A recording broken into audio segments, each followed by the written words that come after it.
pag-usapan natin ang detalye ng ethical network marketing. So, meron tinatawag ng mga key principles ang ethical network marketing. Una, fairness and respect. So dito, fair tayo, walang kalokohan. Ibibigay natin ang tamang presyo, at saka huwag natin pilisin yung mga tao. Kung ayaw nyo, di okay. Di man ibig sabihin kung ayaw na talaga eh. Siguro sa panahon ngayon, ayaw lang nila. Ayaw lang nila kasi may dahilan. Sa tamang panahon, makikita nila na maganda ang mga produkto natin kasi nakabase mo talaga ang legal na network marketing sa products. Pag nalaman nila yun, ilalapit nyo yan. Okay? So, may fairness and respect tayo dito. Then, transparency and honesty. Kaya sinasabi lang natin na totoo tungkol sa products natin. At totoo din na sinasabi natin na marami talaga naging mayaman na dito. Nagsimula lang sila sa simula ng nahirapan at ginawa yung marketing sa ethical na paraan sa tamang behaviors, gumanda ang buhay. Transparent, sasabihin natin totoo. Kaya dapat dito, kung nag-join sa grupo natin, kung nag-join sa iyo isang tao kasi willing siya, turuan siyang gumamit ng DTC, Distributor Tracking Center. Dapat ibigay mo yung user niya sa password sa kanya at saka pag-aralan niya talaga, bubuksan niya talaga. Hindi siya pwedeng umasa lang sa upline. Kaya bilang distributor, huwag kang umasa sa upline kasi negosyo mo naman yun. Tinulungan ka lang ng upline na maka-join. So, ganun yan ha, ganun transparency and being honest tayo doon sa ating sinasabi para makuha natin ang gusto natin. Then, meron tayong responsibilidad dito na hindi natin i-blame yung iba pag may tayong masenso, tayo pa rin kasi babalik ulit tayo sa personal development. Again, pag wala tayong mabaguhin sa sarili natin, walang magbabago sa resulta natin. Kaya kung hindi ka pala para kumita ng pera, walang mangyayari.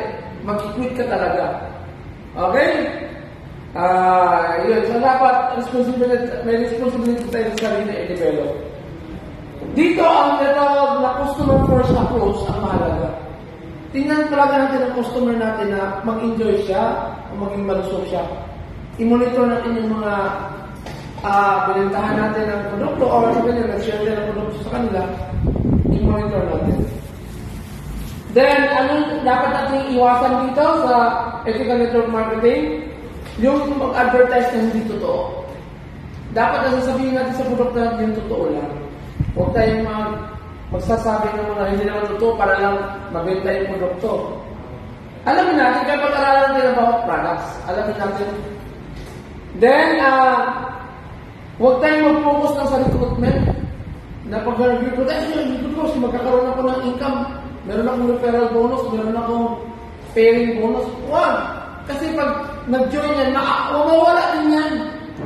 Again, pag dito naghamon ka ng pera, kaya ka nag-join, hindi ka talaga kikita ng malaki dito. Ang habulin mo dito, paano ka makatulong sa kapwa mo? Paano ka makatulong sa mga nag-join sa'yo para maging malusog sila, maging happy, healthy, at the same time, maging mayaman. Again, pag matulungan natin ang tao dito na yumaman, mas yayaman. Mas yayaman ang tumulong. Mas yayaman ka. Okay? So, sabihin, iba ito sa traditional business kung saan ang yumayaman lang, yung may-ari lang ng kumpanya. Sa mga schools, yung may-ari ng mga school ang yumayaman. Wala naman tayo yung mayamang teacher eh. Okay? Ang yumayaman lang tayo yung may-ari sa isang kumpanya. Yun yung malaki ang kapital niya, kaya worthy siyang yumaman. Malaki ang kinapital niya eh. Dito maliit lang ang kapital. Parang actually, wala ka lang ang kapital eh. Parang bumili ka lang ng wholesale na grocery. Okay? Dito. Kaya, being honest tayo doon. Dito nga, sa cellphone na worth ng cellphone mo, pwede ka na makanegosyo dito eh.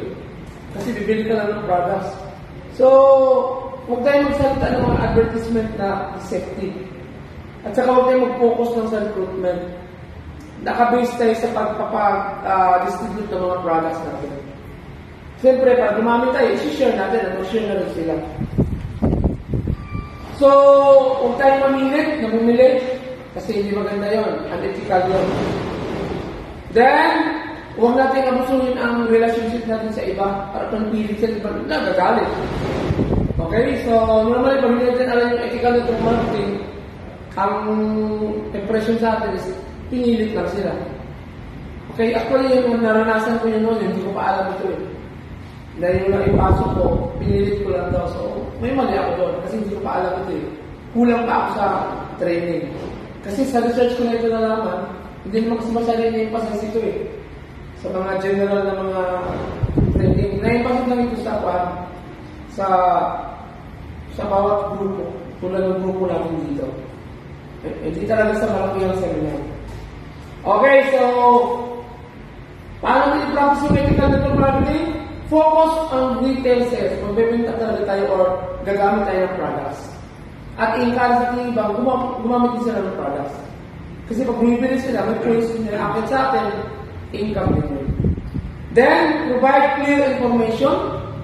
Klaro dapat yung information binibigyan pagkaraman ng mga products natin. Then, offer buyback policy. Kasi umayaw sila. Kung mo, natin magawa. Umayaw. Then, promote voluntary training. Voluntary training. Adhere to regulations. Then, build trust. Yun ang mahalaga dito sa ethical network marketing. Ang susunod na topic, later on pagkatapos ito.